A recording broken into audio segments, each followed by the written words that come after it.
Hello everyone, welcome to high grade. A very good day to all of you. मैं हूं नवीन और लेके आ गया हूं आपके लिए एक बहुत ही इंटरेस्टिंग एंड इन्फॉर्मेटिव टॉपिक। तो सबसे पहले मैं एक भारतीय होने के नाते आप सभी लोगों को बधाई देना चाहता हूं। इसके पीछे का रीज़न आप सभी थंबनेल के ज़रिए जान चुके होंगे। तो चलिए वीडियो को शुरू से शुरू करते हैं। तो 12 अगस्त 2020 एक हिस्टोरिकल डे था इंडियंस के पर्सपेक्टिव से, जिसका सेलिब्रेशन साउथ इंडियन स्टेट्स ने बहुत ज़ोरों शोरों से मनाया। अमेरिका के democratic presidential candidate Joe Biden ने वेडनेसडे यानी 12 अगस्त को स्पेकुलेशंस को ख़त्म करते हुए कमला हैरिस, जो कि एक इंडियन ओरिजिन वुमेन है, उनको अपनी वाइस प्रेसिडेंशियल कैंडिडेट नॉमिनेट किया। कमला हैरिस पहली ब्लैक वुमेन है who is fortunate enough to be nominated for the presidential election. तो इस न्यूज़ की प्रतिक्रिया Indian business tycoons like Anand Mahindra, former PepsiCo CEO like Indra Nooyi, Paytm CEO like Vishal Shekhar, former chief minister of Tamil Nadu O Panneerselvam और celebrities like Priyanka Chopra ने अपने tweet के द्वारा इस डेवलपमेंट का स्वागत किया। तो गाइज, ये एक बहुत इंपॉर्टेंट डेवलपमेंट है Indian and American points of view से। ये decision Indian foreign policy and Indo US relations को एक न्यू डायरेक्शन की तरफ लेके जाएगा।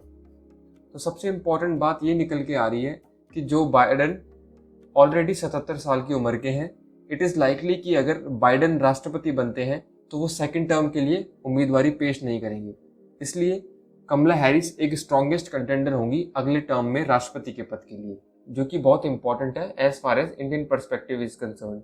जहाँ तक चाइना का पर्सपेक्टिव जानने की कोशिश करें तो चाइना ने ऑफिशियली कोई कमेंट करने से मना कर दिया। Chinese foreign spokes person Zhao Lijian ने इसको एक अमेरिका का एक इंटरनल मैटर बताया। On the other hand, Chinese media ने यह कहा कि यह डिसीजन प्रेजेंट कन्फ्लिक्ट में आग में घी डालने जैसा काम करेगा। ये जानना बेहद ज़रूरी है कि हैरिस ने हमेशा उइगर मुस्लिम्स एंड हांगकांग पे चाइना के अत्याचारों के खिलाफ आवाज़ उठाई है। तो चलिए जानते हैं कमला लिंक टू इंडिया। हम ये जानने की कोशिश करेंगे कि कमला हैरिस का इंडियन से क्या लिंक है। तो vice president candidate Kamala Harris एक अमेरिकन लॉयर टर्न पॉलिटिशियन है।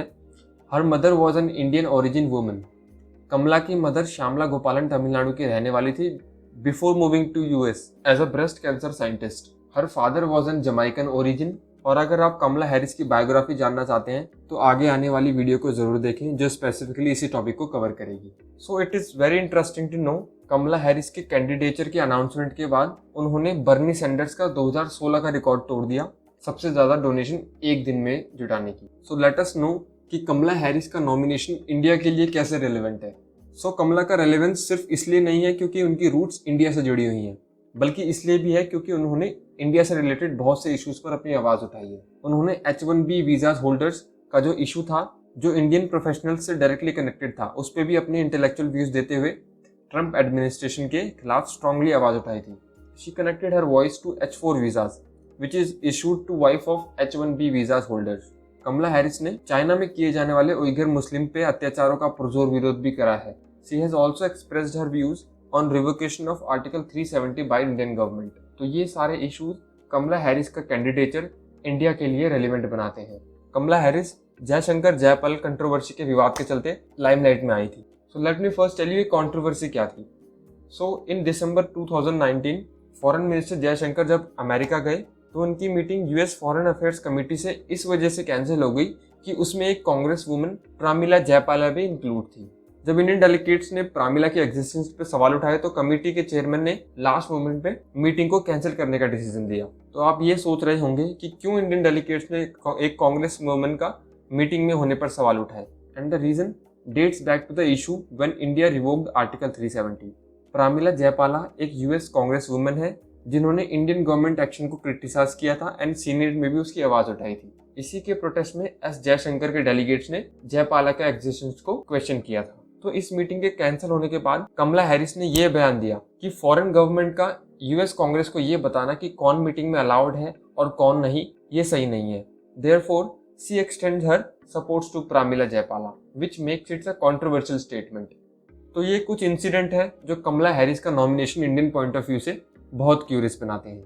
अगर बाइडेन प्रेसिडेंट बन के आते हैं with Kamala Harris as her vice president, so ये पॉसिबल है कि इंडियन फॉरेन पॉलिसी में एक ड्रास्टिक चेंज देखने को मिले।